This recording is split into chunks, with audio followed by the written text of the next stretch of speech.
Праздничный костер Навруза сегодня на освобожденной Карабахской земле в городе Ханкинди на центральной площади разжег президент Азербайджана Ильхам Алиев.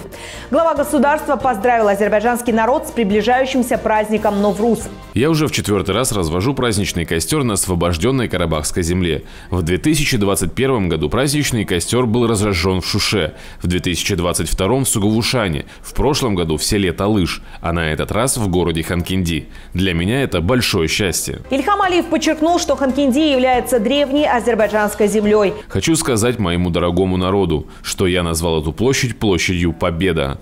Отныне это площадь Победы.